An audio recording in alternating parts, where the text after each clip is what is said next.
It's our Saturday night sit and usual Dhamma talk, and September 17th.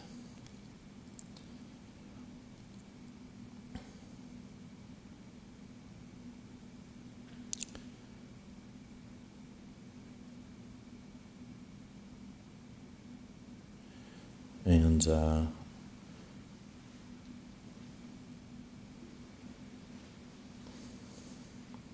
I've been reflecting a little bit just on some questions that I've received, and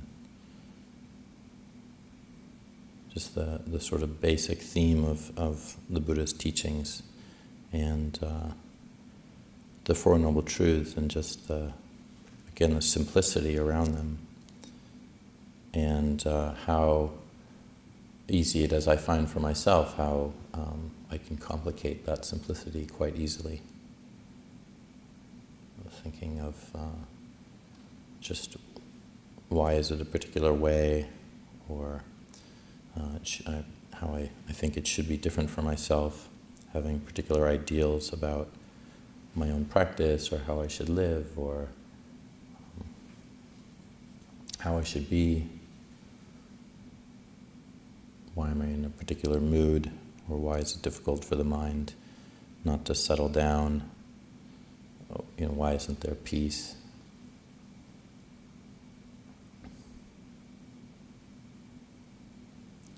And that's all coming from this sense of dukkha. It's not just a question of physical pain or something, a sort of difficult experience. It's all these questions I'm adding, and that we all tend to add onto our lives, onto what we're doing. And so that sense of mental anguish or discomfort with what it is that we're experiencing comes from what the Buddha says is just desire, or unwholesome desire. And it's again the simplicity of that over and over again. It's just I want it to be different. I want it to be other than the way it is.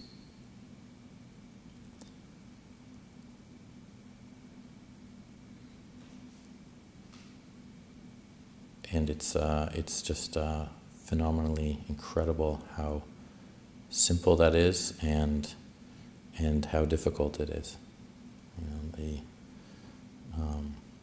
Just to recognize that and understand it, and to create that perception that, I'm having a difficult time right now because I want it to be other than the way it is.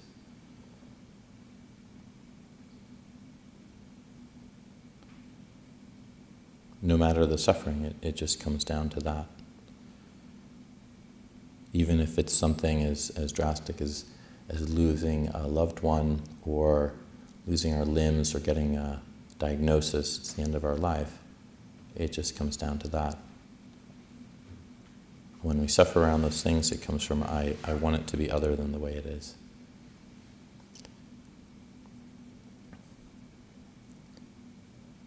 And so if we didn't have that desire, then we wouldn't suffer. But the difficulty is, for most of us, including myself, that it's hard to drop that desire. It's hard to drop the attachments we have, the cravings we have, the sense of wanting it to be the way we want it to be.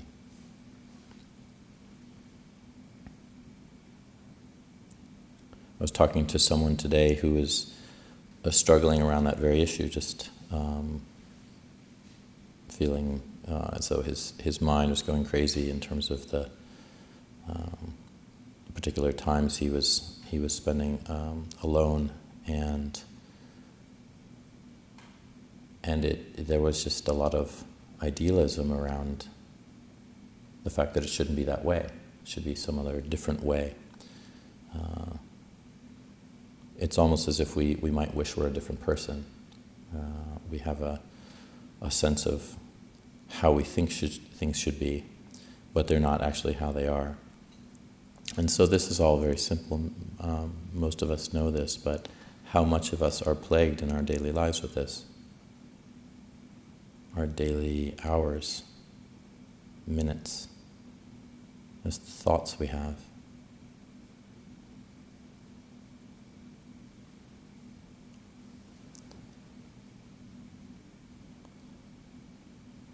And so it's an important reflection. It's an important reflection to bring in, to kind of bring up over and over again, just to kind of question ourselves. Oh, I just wish it was different right now. I wish the weather was different. I wish my knees didn't hurt. I wish I had, a different kind of body, or I was in a different place, a different monastery. I wasn't around these particular people. And so we create this barrier for ourselves where we're just not willing to accept things how they are. And this doesn't mean that we don't do certain things to try to improve our mind, to improve our condition, but most of what we're doing, it seems, is creating turmoil in our lives because of this and running away from that very thing that we want, which is peace. A lot of people who come to practice, and I know I would say the same for myself, is it comes from a sense of like, wow, I'm just really uncomfortable with the way my mind works. It doesn't seem like there's control. It's just running out of control. I can't control my thoughts or the particular things that I think about, and it feels very uncomfortable. Or some people can just feel a lack, like there's something very much missing, and they want to fill that lack. And so we often in our lives find lots of ways that we can fill this lack. Particular obsessions we have, or just the ways of being, the habits that we have.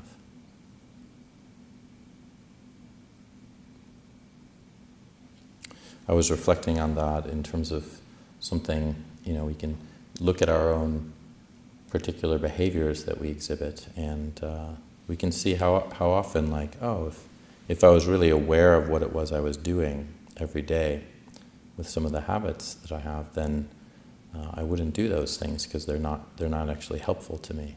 They don't bring that sense of peace and calm and quiet. And then we know there are things that we do that do bring those things. So another question that was asked was just, well, when I'm meditating, that feels like it's improving, it's helping. But when I'm not meditating, it's like I don't really think about it too much. There's no real practice going on, but I do feel better about my life. And this is actually a question that comes up a lot. Isn't that sort of okay? Like there's no real need to, when you're not meditating, to really think about the practice too much, or to do some. We can just let the meditation kind of take care of the rest of our life. And it's true that might be something that is helping us when our formal practice of sitting or walking or just kind of coming to a center of peace and calm. But no, that's not really enough. We need to try to be aware of our experience in every moment. That's the goal, and that's what the meditation is for. It's for gaining insight and understanding. Because if we have an attitude around just accepting with the rest of our life outside of this formal meditation, then it's just like falling asleep. You're not really paying attention too much to what's going on. So again, meditation might help, but it's sort of like the rest of our time, there's a lack of understanding or insight that can occur. And again, we then kind of can develop habits that aren't so helpful for us because we're not paying attention. And so we often might get caught many times a day in this sense of like, oh, it shouldn't be this way, but we're not paying attention, so we might not notice. And we might not notice how we're reacting to try to create those things so that we can avoid that feeling of dukkha. I was thinking today about a little bit about just a particular habit I have in general in the morning, when we have our we have a very basic breakfast that most of you know about because you've had it, and there's just some tea or coffee and a bit of oatmeal. And each day I go in and I make the same thing, and I noticed, like when I'm doing this, I am blanking out. I'm not paying attention to what's actually happening. I'm just kind of doing my thing, and I notice I can be very fast in what I'm doing, and some of the other monks have to kind of avoid me or duck out of the way. Because the way I'm particularly making a cup of coffee or whatever I'm having it, I don't have the patience to move a bit slowly. And I also know in the particular way I'm making it, there's usually just not enough time to have it before the morning meeting we have. But that unawareness I have of my own body's moving through space and not being aware of other people and taking a particular care of like, oh wow, these other couple of monks are kind of moving out of the way very quickly, and it doesn't carry with it a sense of mindfulness and care. And what it has is it comes from a sense of impatience and a sense like, well, I want it to be the way I want it to be without having to actually consider the particular time and place and people that I'm around. And I notice when I do try to slow down, then impatience arises. And so there's that sense again of, well, it shouldn't be this way. I don't want to have to wait for somebody else to pour some water, or I don't want to have to wait. And I can very much feel that internally whenever there's time that I don't want to actually give the space to that sense of patience. And you can ask yourselves in your own lives where that comes up. And so this very practice, it really does require that sense of paying attention. It does require a sense of really seeing like, well, how can I let go here? Because I'm not really aiming at peace in this particular situation. And that's an important reflection, because if we're aiming for peace in our meditation, and we see that there's something very valuable in this formal practice, we've just sat here for an hour, and we might have experienced some peace and calm. Even if we had turmoil in our own minds, we might see at the end, oh yeah, there still was some ability to just sit through that experience. To sit for 45 minutes to an hour, and even though it was difficult, it was just staying with that very experience. And so we do see the value of that, but then we can spend the rest of our day just ignoring that peace, or saying that's just the time, that's the only time that I'm willing to do that. The other time I can be racing around or having some particular addiction or obsession or whatever it is. I have to do, I have to become, I have to get this. And so we want to try as much as we can to be very aware of that. And each of us will have particular ways where we're falling asleep during the day. Because it's very easy for us to daydream. It's very easy for us to kind of fall into our habits of just thinking about things that aren't too beneficial for us, or falling into habits around, sometimes it's just great doubt.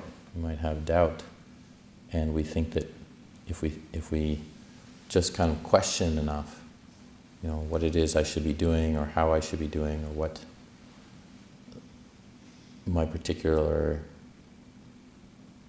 way of being, my path, what I should do next. If I can just think about it enough, then it'll resolve itself. But it really never does, because the questions just create more questions. And we don't recognize that that's a hindrance, that's doubt. And so, again, it's just kind of falling asleep at the wheel.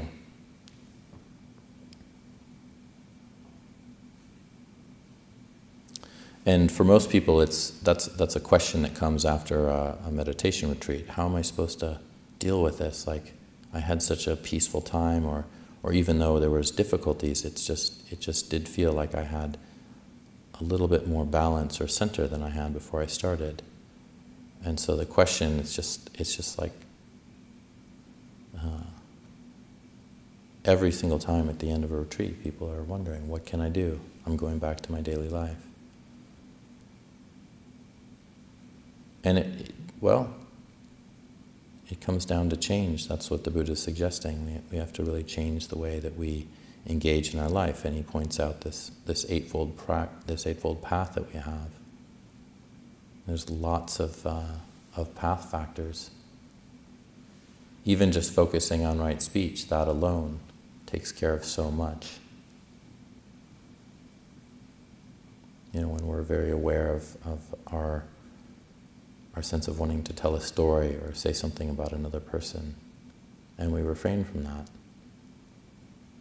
That refraining is difficult. There can be a resistance to that, because our usual habit is it's stopped for the moment. But then what we recognize comes up is that there's little regret that arises in the mind, and we also feel more confident in a choice that we've made that was better for ourselves.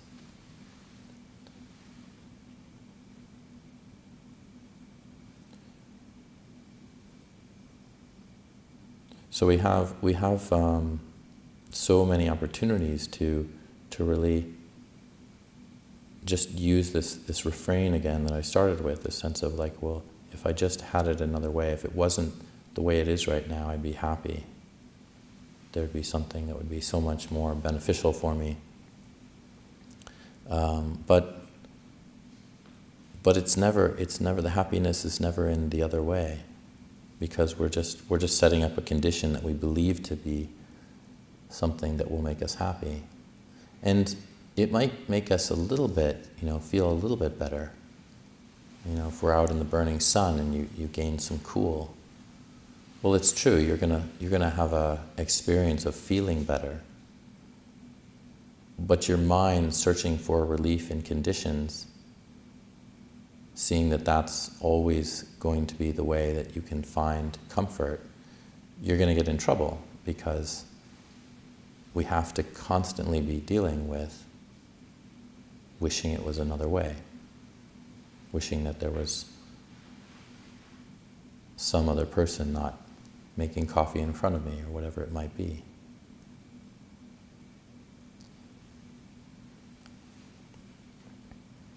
So that's sort of the charge in our practice and our experience. It's where we are motivated. A lot of people do focus on the formal side of practice, and I like to really use it more as a sense of thinking about when we're meditating, we're doing sitting or walking, we're bringing our mind to a sense of quietness and peace. I liken that to more like charging a battery. And so if you want to practice the Buddha Dhamma, you really need to have energy in order to do that. And when you're engaging in this formal practice, it's kind of the time where there can be a lot of focus of the mind. It's not so sped up, you're not having to deal with a lot of distractions, other people, the body moving about, tasks you have to do. And so it's a very engaging aspect of the practice. It's a very, it's an easier way to kind of see the mind. So it's very charged. and energetic. And so when we get up from that, we can sense that there's more a sense of dispersion. We don't have as much energy. We can't actually usually bring our minds to that quiet center quite as easily. So if you don't do the formal practice, if you're not engaging in that, then you don't have the energy to engage in the rest of your daily life. But what is a battery charger for, and what's a battery for? It's for use. So, if you have a flashlight, but you just decide to stumble around in the dark because you've decided you're not going to use that battery, it doesn't make sense at all. So you're trying to utilize this formal side of practice to bring enough of your sense of mindfulness and wakefulness, concentration, collectedness of mind, and especially what the Buddha is talking about with right effort, how we encourage ourselves in terms of wholesome dhammas. If we feel aversion towards another person, we try to rectify that. We move into more loving kindness if we can, or generosity, or just trying to have the other person's perspective in mind. But we only can do that if we have the energy of our formal practice. And eventually, for people who've been practicing a long time, that formal practice, it of course can bring enormous amounts of insight, but it also can be that it's needed less and less for people who have been practicing for decades and doing it successfully. But that might not be the way it is for you or the way it is for myself right now. So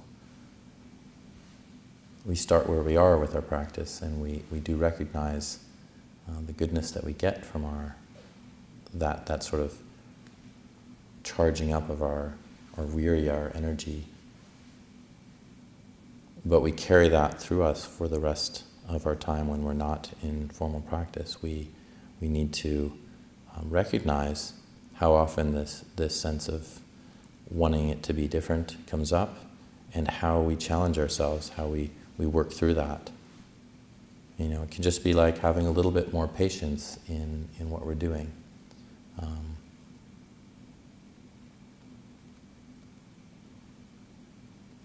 I recognized one time when I was a more junior monk, I was seeing that I was just having a drink very quickly, and just some tea or something, and I deliberately sat down in the room where we have tea, and there were some other monks in the room just talking, and I just sat there for an hour, just very slowly drinking this tea for an hour, and I just felt so peaceful with that, and juxtaposed it to just the way I was usually having it. Like it was just a drink is for drinking, just drink it down, and there's no peace in that. It's just get on to the next moment. So we can encourage ourselves, we can kind of try doing certain things that might bring up a bit of friction, but if we recognize our acceptance of that, our acceptance of our very experience, then we might find that same kind of peace as possible.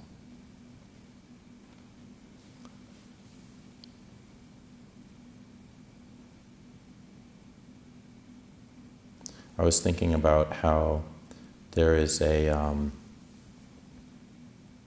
encouragement. There's sort of, we use this word kor wat, but it tends to have a little bit of a harsh feeling, like it's the rule of the monastery, you have to follow it.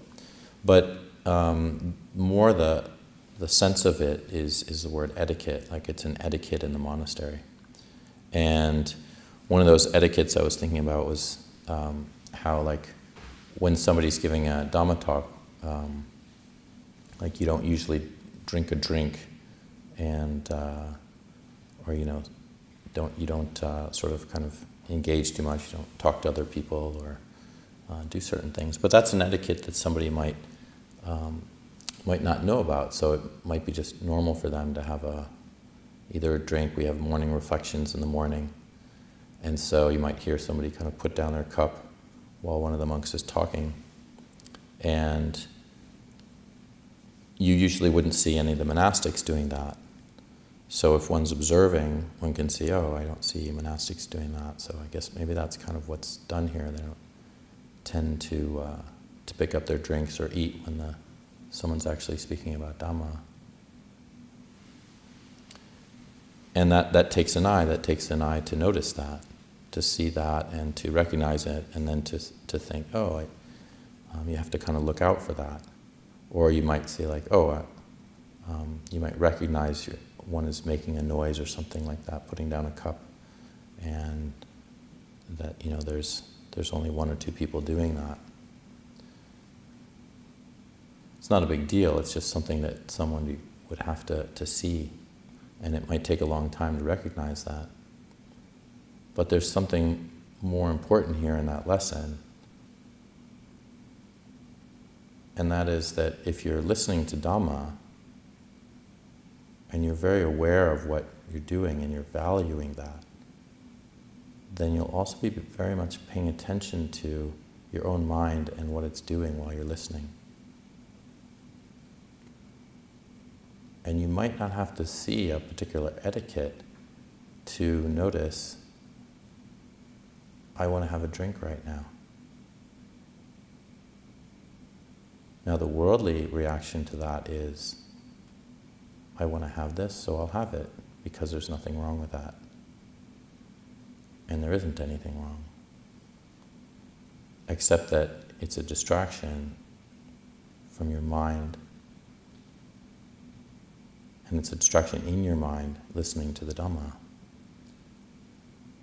Because it's if you're really paying attention, you're kind of watching that. You say, oh, there's a pull towards either sensuality, I want something pleasant right now, or I'm thirsty, or whatever it is.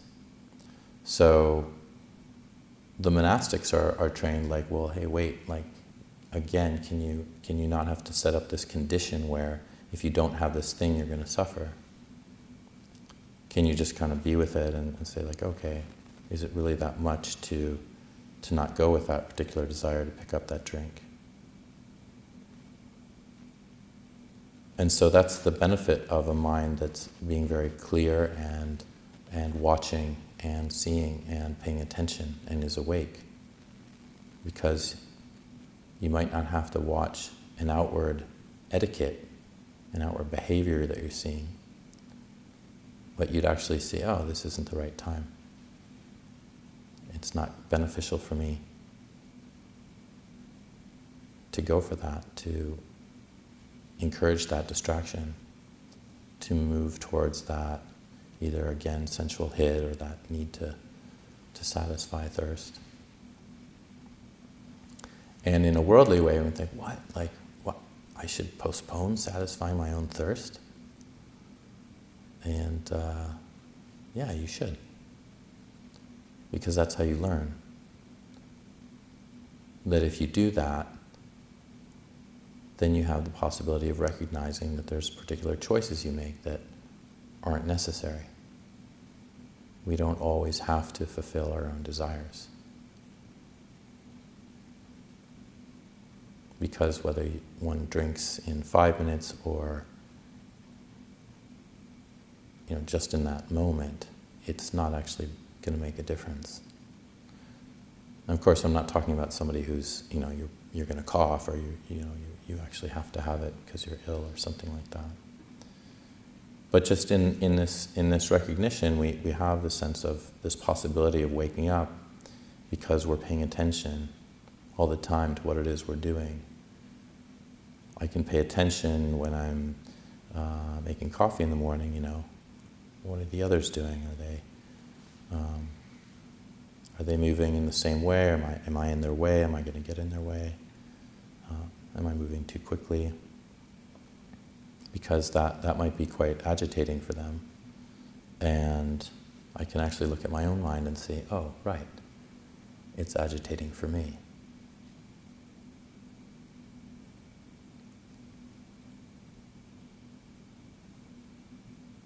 So we keep encouraging ourselves in this way. We keep trying to bring this up, and it's not something to beat oneself up about. It's not like you get out a whip and you're beating yourself up. I'm such a bad practitioner, and I need to really get it together, and I gotta get rid of all these defilements, and then it's just more like, well, no, what can I do right now that will lead me towards accepting how things are and being okay with that.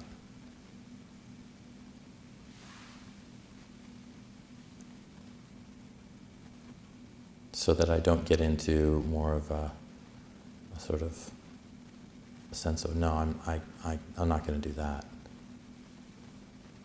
I'm not going to engage in something that would have to be slightly difficult for me, or cause me to feel some unpleasantness. And in the words that we use for that is the dukkha that leads to the end of dukkha. So that sort of unpleasantness of trying to be patient when we don't want to be, that's the dukkha that leads to the end. Whereas the dukkha that leads to more dukkha is, no, my impatience is okay. I'm going to get what I want, and I'll just keep with this habit and not acknowledge that it's impacting me and other people in a negative way.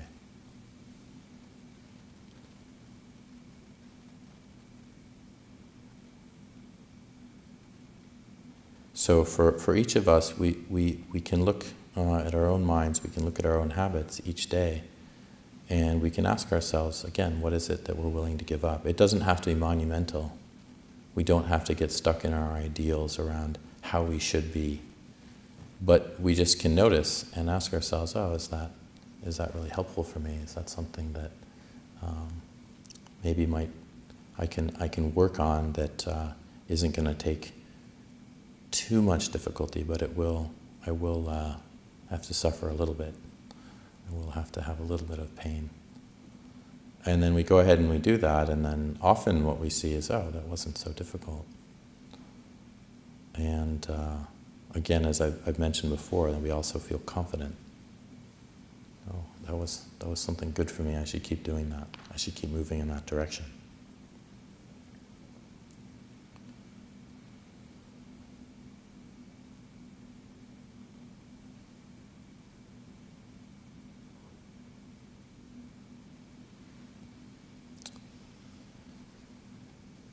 So those are some words of reflection tonight, and anything that you've found that's been useful, please feel free to take it with you, and anything that's been not so much of use, then just feel free to leave it behind you all.